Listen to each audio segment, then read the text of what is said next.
I'm really happy again here to welcome all of you to this installment of the 75th anniversary celebration of NASA Ames Research Center and the Director's Colloquium Summer Series.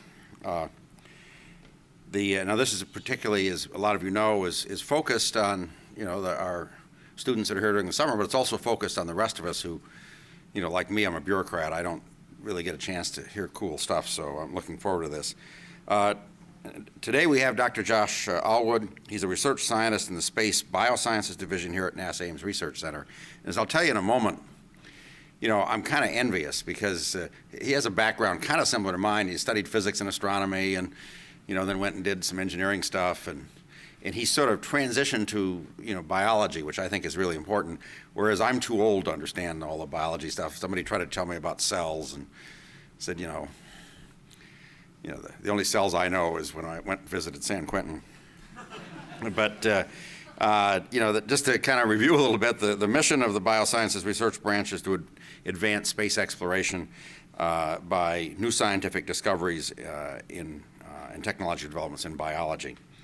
And this particular research is going to reveal really important clues about what causes osteoporosis and other bone disorders. When you get my age, it's really interesting to hear about those.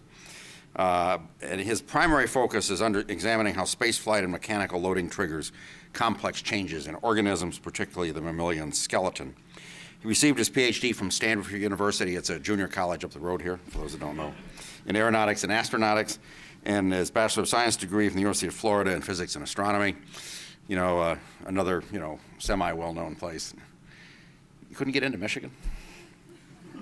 But all kidding aside, Josh is one of our most distinguished researchers. He recently completed his NASA postdoctoral program here at Ames, but on April of this year, and I am really proud of Josh, and I think the whole center should be, he was honored at the White House. Some of you might have heard of that. By President Obama. Some of you might have heard of him. And he was named one of the 5 NASA researchers that was a recipient of the 2012 Presidential Early Career Award for Scientists and Engineers. So Josh is going to talk today about To the Bone, spaceflight, and the skeletal system. I also note, since I wore kind of an interesting outfit, that Josh has today too, because you usually don't see him in a suit. So please join me in welcoming Dr. Josh Alwood. Thank you, Pete. Well, thank you for the introduction, Pete, and thank you for inviting me to participate in this colloquium series this summer. And as you can tell by the props on the stage and the music, the Persian rug, we're going to have a little bit of fun today. And I was challenged to wear a costume, and I wouldn't have counted this as a costume, but I guarantee one costume during the presentation today, so keep your eyes open. As Pete said, I'm a newly hired scientist here at NASA Ames in space biology, and today's talk I'd like to broadly cover the body of knowledge in skeletal biology and biomechanics during spaceflight. And I aim to convey the risks of bone loss during the space missions, and that fundamental research in this area is an important component of any space program for 2 reasons. The first being to uncover basic biological mechanisms that improve our understanding of these conditions, as well as to test protective treatments referred to in the talk as countermeasures that enable human exploration of space. And this is a process of translating basic science results into practice and into solutions. And this is nicely encapsulated by the Ames logo, actually. Discovery leading to innovations, leading to solutions. And you can see the little cell, the fluorescent green here are cells. And so that really illustrates the process we'll be taking with this translational pipeline. And when I was at the White House, President Obama actually is very in tune with translational research. He actually emphasized that it's really important for basic scientists to translate their work to help human problems. So if I had to summarize my talk in one slide, spaceflight is bad for the bone. Thorogood almost got it right. And so spaceflight presents unique biological challenges to the survival and equilibrium of living systems. And two notable aspects of the environment are weightlessness associated with microgravity, as well as ionizing radiation exposure from solar particle events, which are mainly protons, and galactic cosmic rays, which are very high energy and very hard to shield and can induce great damage in biological organisms. It's widely known that weightlessness induces bone loss, but less well known are the effects of space radiation. And this will become very important once we venture outside of the Earth's magnetic fields, which are currently protecting us from some of these high energy cosmic rays. And so this kind of illustrates that translational pipeline. Why do we study bone loss? Well, there's the basic hypothesis-driven science and discovery of new knowledge, but also trying to enable longer duration missions that are farther away from our home here on Earth. At the same time, we also want to help people on Earth in terms of understanding osteoporosis better, understanding what are the mechanisms of aging, what are the negative effects of bed rest, sedentary lifestyles, radiation from occupational exposure and radiotherapy, and thinking big, opening up new possibilities for humanity's role in space. Before I delve into science, I'd like to share where my interest originated from and the path I took to become a scientist. And as you heard in the introduction, my background is somewhat staggered, but looking back, I was pursuing an interest that resided in the nexus of three seemingly separate areas, and I've kind of generalized these elements as force, life, and space. And so I think it started with scientific curiosity, asking questions, seeking understanding, and then with my research, learning how to form a hypothesis and answer that hypothesis. I grew up in Florida and was really able to see firsthand the space shuttle launches. And so this is a picture I took in high school.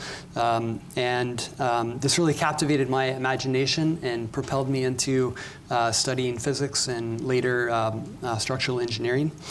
So if any of you recognize the last formula there, you can go ahead and head to the reception because you understand the talk already. So I think I was, from my childhood, when I was about maybe half the size that I currently am, I was fascinated with bone as a living structure. And I'll kind of explain what a living structure is in a couple slides. But I really immersed into skeletal biology research, and so the thing that ties us all together is the effects of spaceflight on the human body and on the skeleton. I also soon immersed in, following high school, immersed in scientific research and was a participant in a number of programs, educational programs. And I want to emphasize to the students in the audience, you already know this, but get involved, broaden your interests, and really develop your expertise and interests. And to those on the web, here are some programs that NASA provides. So moving now to the science, I'll start at the structural level. So thinking about bones as living structures, and so what I have here is a rat skeleton and a human skeleton, just to compare and contrast the different morphologies and sizes, and that research with some of these model organisms can complement our knowledge of bone loss in astronauts. And then I'll progressively go to smaller and smaller length scales, so then working at the cellular level as well as the molecular level. So in addition to skeletal effects, generally spaceflight is bad for the entire body. Among a number of responses in the body, there's fluid redistribution to the torso, there are visual changes, among others. And this underscores that we've evolved at 1G. It's been constant. And we intimately depend on gravity for skeletal homeostasis and homeostasis in the body. It's an interesting fact that breaking down the bone may lead to increased risk of kidney stones as the calcium is excreted in the urine. And this has become a problem in the plumbing on ISS. So this is, spaceflight is bad, and the loss of skeletal mineral is bad for the ISS hardware as well. This is a urine processing assembly that recycles urine into drinking water, and this was actually clogged by elevated calcium concentrations, in part due to the heightened bone loss in astronauts. Getting back to the skeleton as a living structure, this is one reason why bone really fascinates me. What does a living structure mean? Well, contrast bone to a bridge made of concrete and steel. They both carry the effective load, and however, the skeleton actively senses and adapts to the demands of its mechanical environment, like muscular forces, ground reaction forces, by distributing mineralized tissue where it's most needed and removing it where it's not. And so this line of thinking extends back over 100 years with an orthopedist named Julius Wolff, where he proposed these ideas after observing the organization of the femoral head. And so that's shown in cross-section here. So this is the hip joint, and this is the proximal femur in a longitudinal cross-section. And what you see when you crack open a femur is you see kind of this hollow tubular structure in the midshaft, which is the really, really dense cortical bone. As you get up to the joint, the hip joint, you see this very highly striated and highly porous cancellous or trabecular bone. And what Wolff recognized is that, like a cantilevered beam in bending, the femur has compressive struts, it has tensile struts, and that these are unique load paths that transfer force into the cortical bone. It's important to note that locations of fracture in osteoporotic patients, as well as potentially in astronauts, occurs in these highly porous cancellous regions. So if you disturb the tissue there, it's very fragile tissue, and that can lead to a heightened propensity for fracture. Zooming in now to the cellular level, there are three cell types that I'll talk about today. The first is the osteoblast. These are bone-forming cells that reside at the surface of the bone. Occasionally, some of these osteoblast cells become trapped in their own matrix in mineralized tissue and become embedded into cave-like lacunae, and these are deemed osteocytes. There's a third type of cell called osteoclasts, and these are giant multinucleated cells that attach to the bone and dissolve away this matrix and mineral. And coordinated activity of these cells is called bone remodeling and allows shaping of the bone. And it's a remarkably dynamic process. For example, the skeleton completely remodels itself about once every decade. Looking at the ultrastructure of the osteocyte, which is in the lower right here, what you can see is a watermelon-shaped cell body and processes that extend out into the mineralized tissue. So these cells form networks with other osteocytes, and these cells are thought to sense the mechanical environment in terms of mechanical strain, fluid shear stress, acceleration, and these cells are thought to direct bone remodeling. So we have a special performance now. Biology is an inherently collaborative field. And so to illustrate this process of bone remodeling, we have an actor who's Anne-Sophie, who's an astronaut. And we're going to demonstrate the process of bone remodeling. So please welcome the Bone and Signaling Lab acting troupe.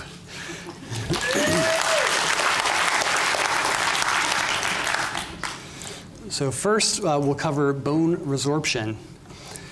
So osteocytes, which we have a signal being sent. So osteocytes, which are the cells that reside within the bone, they send a molecular signal to the marrow and to osteoclast precursors. These cells then home to the bone surface, attach, and deposit acid and actively degrade away the matrix and the mineralized tissue. By that mechanism, we get changes in structural volume. Next, the other component of bone remodeling is bone formation. So again, we have a unique molecular signal sent to the osteoblast progenitor, which then comes to the bone surface and creates new matrix and new mineral. And by this process, the coordinated activity of these cells, we have fresh new bone and skeletal homeostasis. And in astronauts, we see that these processes go awry. So with that, please thank Anne-Sophie, who's the astronaut, Mohit, Betsabel, and Rebecca.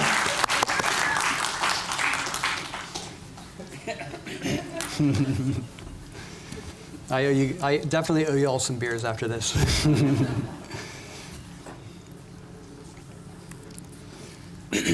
So building on this idea of bone as a living structure and the process of bone remodeling, it's not too far a leap to state that bone remodeling is a function of the mechanical loading environment. And so in more specificity, the mechanical strain experienced by the deformation of the bone, fluid shear stress as it passes over the surface of the bone, hydrostatic pressure, and also gravity in terms of gravitational acceleration. These elevations in mechanical loading, when they're elevated, cause, for example, during exercise, cause changes in bone volume. And this is the domain of the osteoblasts. In the opposite direction, in microgravity, weightlessness, and bed rest, this is in the domain of the osteoclast cells. And so we see negative changes in bone volume. To illustrate these ideas in more depth, we'll look at the right and left arm of tennis player as a model of elevated mechanical loading. So looking at this X-ray, what we see is that elite tennis players who have played their whole life with hitting the tennis ball with one hand, they show immediate differences in the mineral density and also the geometry of their arms. And so that manifests in bone mineral content as well as diameter and thickness of the bone. And undoubtedly, these geometric and material changes connote improved strength as well. In contrast, astronauts experience weightlessness during microgravity. This doesn't mean inactivity, just different loading profile than what's experienced on Earth. And so what this histogram shows is the number of loading occurrences versus each peak force of each occurrence. And so in black, you see normal activity like walking and running on 1G here on Earth. And in gray, you see the International Space Station.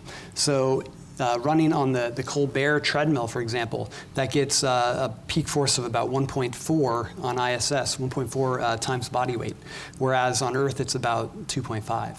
And so this is Suni Williams. When she ran the Boston Marathon in space, she said that she was getting about 75 to 85% of her body weight loading on the treadmill. Apparently, it wasn't designed to do marathons in space, and so it was very uncomfortable to run 26.2 miles. Interesting note, when she returned the year after and she ran the Boston Marathon, she shaved about half an hour off of her time. So you can immediately see that the high force exercise stimulation is missing on ISS, and this was a gap in the cadre of exercise equipment for some time. And though this has since been rectified, and I'll share those results with you in a moment. So what have we learned from the past decades of research into this area? And so this is really the key data from astronauts that characterize the problem, and this is generated through DEXA scans and more recently through CT scans. So right here is shown, this is data from MIR, and so what you see is that in long duration missions, bone loss manifests, and it appears at a rate of about 1% loss of bone mineral density per month. This occurs in the weight-bearing bones, like the spine, the femoral neck, the tibia, but it doesn't manifest in the upper extremities, like the humerus. So these weight-bearing bones are really, they need this mechanical force to survive and to maintain homeostasis. In more depth, the skeletal turnover is more pronounced in the cancellous tissue. And once the astronauts return to Earth, it takes a long time to recover. And in fact, it may not ever recover after 1 year Earthbound. And as a result of cancellous deficits, there's an expansion of the cortical bone that takes place in astronauts after they've returned to normal loading. So taken together, I think this really is a concern in terms of astronaut fracture risk. In fact, we can quantify this risk in more detail with computer modeling. So from the in vivo CT scans from the astronaut bones, one can generate structural analyses, in this case finite elements, and investigate the distribution of stress within bones. And so this is the concentration of force within an area. This exemplary figure shows high stress in the femoral head, with red being high shear stress and blue being low. And so this type of analysis was performed before and after flight on astronauts. And so the data is here on the left with a stance loading configuration and a fall loading configuration. And so each line here is an independent astronaut before and after flight. And so across the board, you can see there's a large majority of negative slopes in each loading configuration.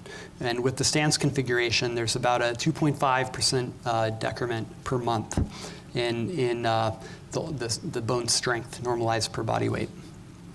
And these data suggest that the forces are concentrating within the astronaut bones and suggest astronaut bones have reduced strength. And now transitioning to model organisms that have been flown into space, as well as ground-based models that incorporate model organisms and human models of weightlessness. These types of analyses complement those primary data sets that we just went over from the astronauts.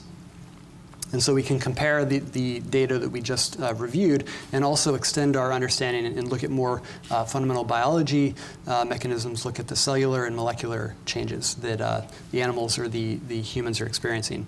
And so in 1978, it was observed with animals flown in space that there was decreased mineralization by osteoblast cells. More recently, there's in a simulation of weightlessness shown here. This is called the Heinlein loading model used for rodents to simulate weightlessness on the tibia and femur. These researchers identified elevated osteoclast activity, and this is most likely responsible for a bone loss observed in simulated weightlessness. And this data was also confirmed in humans who were undergoing bed rest. So 12 weeks of bed rest elicited elevations in osteoclast activity and decreases in osteoblast activity.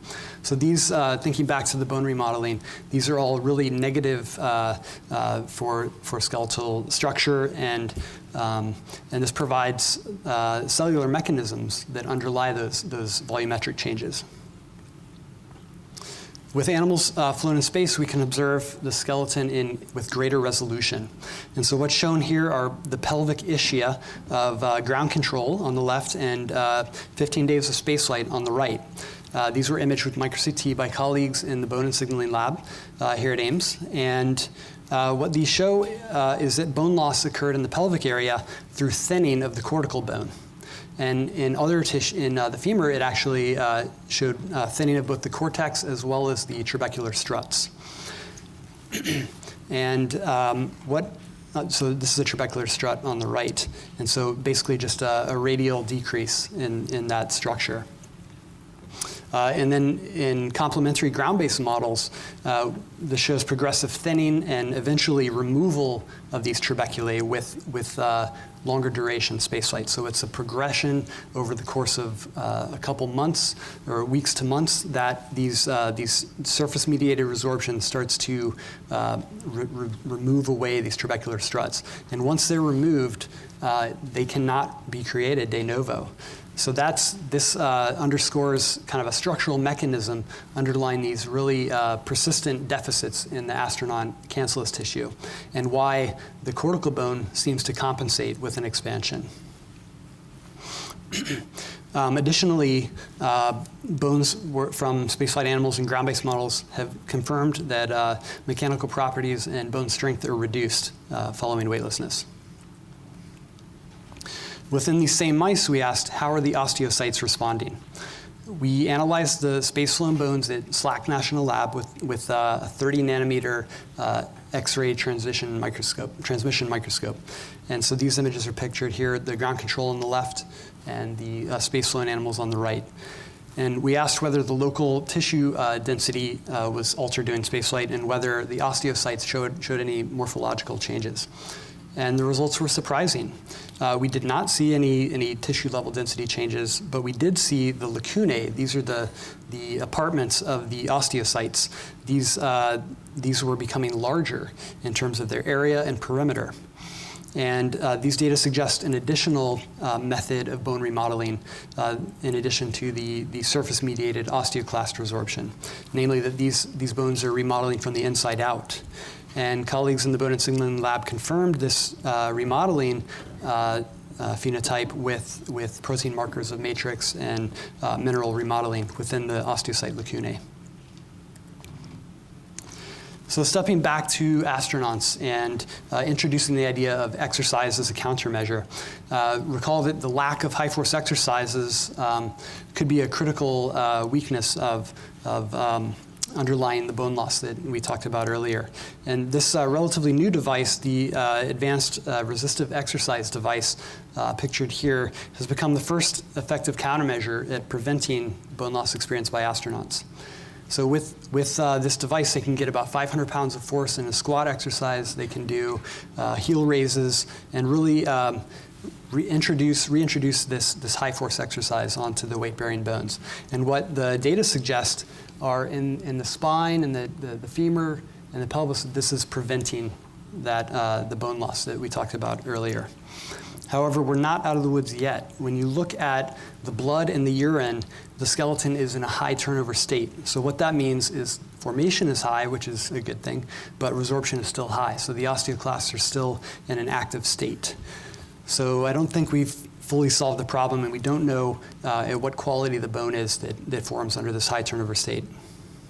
Nonetheless, this is the first effective countermeasure to prevent bone loss in space. Less well known are the effects of space radiation on the body and on the skeleton. And as the Earth magnetic field is currently shielding most of the charged particle flux. The rad dosimeter, which took data on the cruise phase to Mars with the Curiosity rover, has measured the dose rates of the galactic cosmic radiation, which is this low chronic exposure that astronauts would be experiencing, as well as solar particle events, these little spikes in the dose rate versus time chart here. And the GCR particles are really the ones of concern. They're really hard to shield, and they can do really intense damage. And that's shown here in a protein in green here that labels active DNA damage repair occurring. And so at doses here that are achievable during a round-trip Mars mission, you can see that these types of exposures are eliciting DNA damage, and in addition, they can elicit free radical stress to organisms. And so during my postdoctoral fellowship, we aimed to better quantify the effects of space irradiation on the skeletal tissue. And so to simulate space radiation, ions, and energies, we went to the NASA Space Radiation Lab at Brookhaven National Lab in Long Island, or we used a gamma radiation source. And we found that radiation exposure causes rapid and irreversible bone loss. And thinking of the cancellous tissue, this was affected by removal of these cancellous struts. So this is a similar progressive bone loss, but as simulated weightlessness or spaceflight, but it just happens much more rapidly. And so this is attributed to the osteoclast cells. They're more in number, they're greater in size, and this persisted until age-related bone loss overtook that structural decrement. So what's shown here in black is characterized as age-related bone loss in a mouse over a period of about 4 months. And you can see the removal of trabecular struts, reducing this parameter called trabecular number, and that this tissue never recovers. It just gets overtaken by age-related bone loss.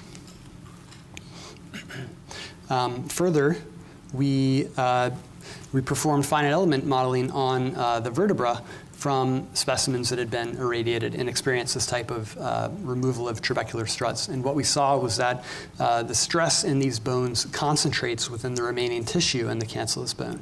Also, because of the removal of these load paths, there's more stress on the surrounding cortical shell. So this is a real risk for astronaut bone strength once they reach this radiation dose. I'd like to kind of taper down the talk at the molecular level, and this is the realm of proteins, receptors, and ligands. These are cell machinery that engage with cells, allow them to engage with the environment and transduce mechanical signals, and also to communicate with neighboring cells. So we demonstrated earlier that osteocytes control bone remodeling. However, the signaling molecules that elicit this control have been fairly recently discovered in the past 15 years or so. And so we asked, the field asked, how do these molecules change during simulated spaceflight? And so there are three key signaling molecules that I'll talk about today. The first is sclerostin. This is a unique protein that osteocytes produce and secrete into the extracellular space. And this sclerostin inhibits bone formation. And so thus it establishes negative feedback within this osteoblast lineage, where higher sclerostin levels cause less bone formation. The next molecular signal is rank ligand. And this is a ligand not unique to osteocytes. However, this is an important factor for driving osteoclast formation and initiating the process of bone resorption. There's a third player named osteoprotogerin, which is OPG, secreted by osteocytes and other cells that inhibits this rank ligand molecule. And so this starts to, if these are implicated in spaceflight-induced bone loss, then these proteins become translational targets for countermeasure development. Now, recall that bone formation is low in spaceflight, and simulations of microgravity have shown that sclerostin levels are high in bed rest and in Heinlein loading models. Oppositely, physiologic loading, like exercise or prescribed mechanical force, decrease these sclerostin levels and negatively regulate bone formation. So taken together, inhibiting sclerostin should restore bone formation in astronauts. And this idea was shown to be correct in a simulation of weightlessness. And so what they did was Heinlein load animals and treat them with an antibody for this sclerostin molecule, neutralizing the activity of that molecule.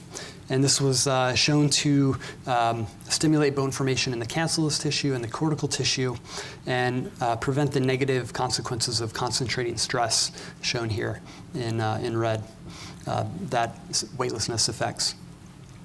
Further, this antibody was tested on STS-135, and results are still forthcoming. This molecule, this antibody treatment is currently undergoing clinical trials for osteoporosis treatment. So this is one lever of molecular control of bone formation that could help astronauts protect their skeletal structure. Moving to bone resorption, recall that it's high in spaceflight. And in simulations of weightlessness, it's been shown that rank ligand expression is elevated. Additionally, after high doses of radiation, rank ligand is also elevated, as is bone resorption. And we're actively investigating whether rank ligand plays a role in the response to space radiation exposure. So this information suggests rank ligand is driving osteoclast formation and bone formation in astronauts. And researchers have asked, what role do osteocytes play in creating rank ligand? And additionally, because rank ligand is a key player, that inhibitor of rank ligand, OPG, could be a translational a countermeasure for astronauts.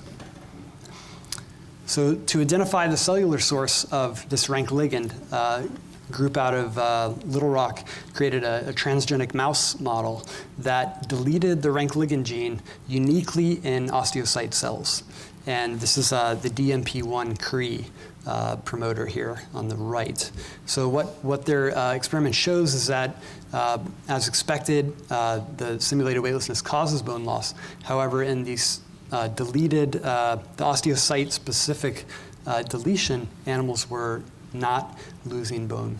And so this is saying that, one, that the osteocytes are producing the rank ligand, and that this is the responsible mechanism for weightlessness-induced bone loss. Looking next at OPG and a family of molecules called anti-resorptives. It's long been known that bisphosphonates are an FDA-approved drug for osteoporosis, and they prevent osteoclast attachment and prevent osteoclast survival. And they have been tested in astronauts, and this is shown to prevent the spaceflight-induced bone loss. So this is the second countermeasure that is in our toolbox to prevent these negative changes in the skeleton. In mice, this family of drugs, bisphosphonates, also prevented radiation-induced bone loss. And looking at OPG, basically inhibiting that rank ligand molecule, this in mice, this was shown in STS-108 that it prevented spaceflight-induced bone loss. So this is all fine and good, but there's still a negative side effect prolonged use of some of these anti-resorptives. And this is shown up in osteoporotic patients. There's uncoupling of bone remodeling, which you all understand now, but there's also osteonecroses of the jaw and femoral fractures that are atypical emerge with prolonged use. So I think these anti-resorptives are good for the short duration, but they're not a permanent solution. So in summary, we've really just scratched the surface today. But these are by no means the only signaling molecules of relevance. But I hope that I've succeeded in communicating the value and importance of space biology and in studying bone loss in astronauts. And so I think we've illustrated this process of discovery and bringing solutions to the astronaut. So I'd like to close with just a snapshot of where we're going. And this is a slide that Jeff Smith provided me. It's a plot of distance that we've traveled from Earth versus the mission duration. And what you see is this L-shaped in the lower left. This is where we've been so far. And this big ellipse is where we want to go. And I think we can use model organisms and a basic biology approach to really help enable reaching out and extending duration and extending distance from Earth. So with that, thank you for your attention and your attendance today, and open it up for questions.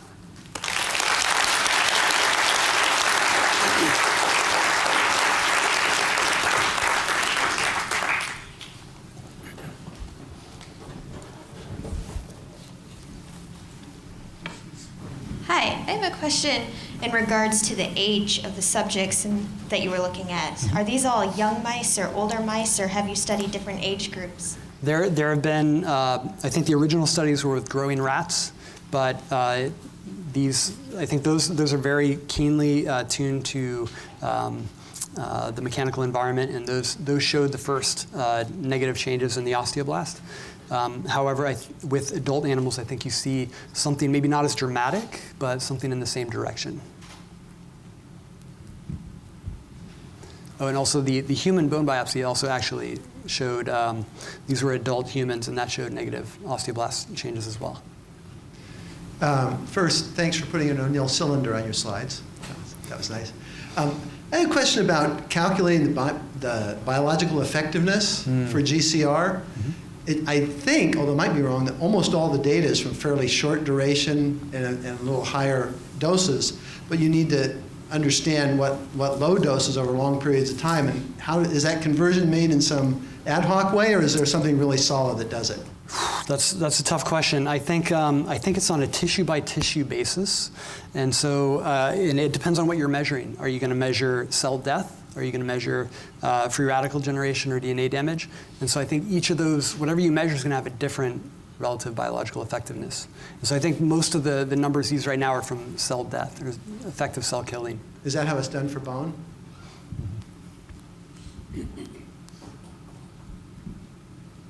Hi, Josh. On one of your slides, you showed the spaceflight data from astronauts that they lose about 1% per month for their weight-bearing bones, but not for the bones of the upper extremities. So I'm curious what you know about the mechanisms by which your arm bones are able to maintain homeostasis, regardless of gravity load, and if that can offer any insights to how you can manage bone remodeling in microgravity. I guess the last part is that pattern also reflected in normal osteoporotic disease processes for patients on Earth? So the first part of the question, I've never looked at that, so it's a good question. I would predict that it utilizes some of these same molecules to regulate bone turnover. And so we saw with disuse in the bed rest that sclerostin was up. And so I think there are a couple interpretations. Perhaps the bone is at a lower rate of turnover to begin with, and so any change would take longer to manifest. Or the sclerostin level varies by tissue, and maybe that helps explain why there's not a phenotype in the upper extremity. And the second question, can you repeat? Or Well, could that is that also the case for osteoporosis on Earth? Is there a pattern between load-bearing and non-load-bearing bones? I think osteoporosis on Earth, there's a couple different forms of the disease, and hormones play an important role in postmenopausal osteoporosis, and so I think there are other players, but I think rank ligand sclerostin will probably play a role. Hi, I'm going to touch on a couple deeper topics that we may have to have beers about. But so first, counter to a lot of intuition, everything I understand about bone development is that, for instance, compressive pressure on a bone causes that bone to degrade and disappear, versus tension on a bone will cause it to grow, like a bone spur. So this ties into the sort of a deeper story of for instance, when we think of weight-bearing skeleton, it's not actually because the skeleton is being compressed by the weight of the body. It's because it's experiencing greater tensile loads from the muscles surrounding them, and part of a sort of a tension network approach to understanding the body. It's a very different approach than sort of common sense, but there's a lot of evidence backing it. And so that would fit into this idea that when in spaceflight, you are using your arms a lot, you still need to use muscular activity to move the mass and inertia of objects around, and astronauts push themselves around a lot with their arms. So those muscles are active, therefore those bones are getting lots of load, and so they don't degrade. Whereas the legs and other parts of the body which are accustomed to dealing with gravity aren't, therefore they are not experiencing that same level of tension. So it's really the tension of the muscles that's the issue, not the weight bearing per se. Yeah, I think static compression can certainly be damaging to skeletal tissue, but intermittent compression is really positive for skeletal growth. So I think I think the skeleton is sensitive to different types of force. It's sensitive to tension, shear, intermittent compression. So I think all these things would feed into a pretty unique model. Mm-hmm. But certainly you're removing this constant compression of weight bearing. And so I think that's a good point. And have people looked at the idea of continuous resistive devices? For instance, I've been talking with some folks about, for instance, making inflatable exoskeletons that astronauts could wear on a daily basis that would resist all activity in all directions and therefore apply continual loading. Yeah, I think it's an interesting idea. The key thing from the histogram chart is that you really need to get up to that 2 and 3 body weight high force exercise. And so if you could have a device that's able to get to that force regimen, then you're going to be really potent stimulation for bone. Okay.